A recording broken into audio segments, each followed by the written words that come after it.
আপনারা কি চিনেন এই যুবককে? চট্টগ্রামের মানুষ ওসমান হাদিকে আপনারা চিনেন? এই যে যার ছবি আর যার নাম এখানে লেখা আছে, যার কথা এখানে লেখা আছে, এই ওসমান হাদিকে আপনারা চিনেন? এই যে আপনারা মাহফিলে আলহামদুলিল্লাহ ডানে বামে পেছনে এই জামানার নয়া মুয়াজ্জিন শহীদ ওসমান হাদি তার প্লেকার্ড সহ ছবি সহ কিছু কথা লিখে রেখেছেন। আপনারা কি চিনেন এই যুবককে? ভাই, একটা সহজ হিসাব আপনাকে আমি এখন বোঝাই। বর্তমান জামানায় মানুষ মারতে কিন্তু বেশি টাকা লাগে না।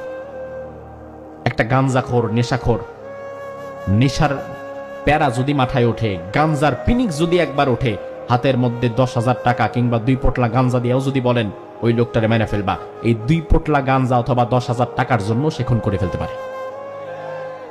কথা কি ঠিক কিনা? কিন্তু ওসমান হাদির খুনের পেছনে ব্যয় করা হলো 219 কোটি টাকা। আপনি একটা বিষয় বুঝেন যে কি ব্যাপার, 10,000, 20,000, 1 লাখ, 2 লাখ, 5 লাখ, 10 লাখ, 2-1 কোটি দিয়ে তো ওসমান হাদি কেন শত শত মানুষকে মানা যায়?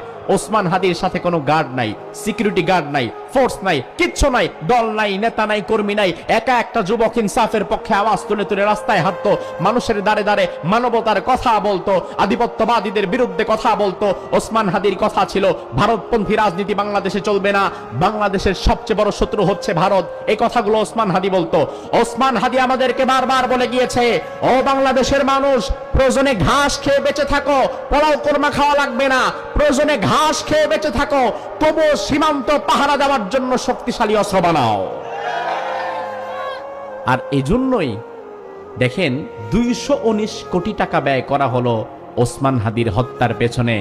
তার মানে আমার ভাই, ঘাটে বুদ্ধি থাকলে বুঝে নিবেন, 10,000 টাকা দিয়ে যেই বাজারে মানুষ মারা যায়, ওই বাজারে যদি কাউকে 219 কোটি দিয়ে মারে, তাহলে বোঝা লাগবে খেলাটা ন্যাশনাল লেভেলে না, খেলা চলে গিয়েছিল ইন্টারন্যাশনাল লেভেলে।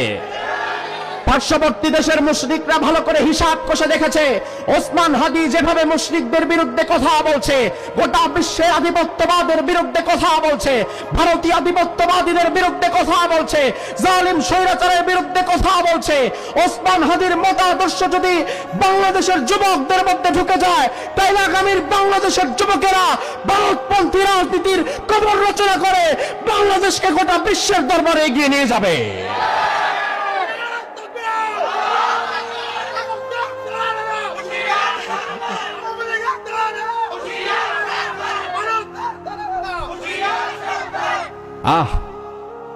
আমরা আমাদের একটা সোনার টুকরা হারালাম।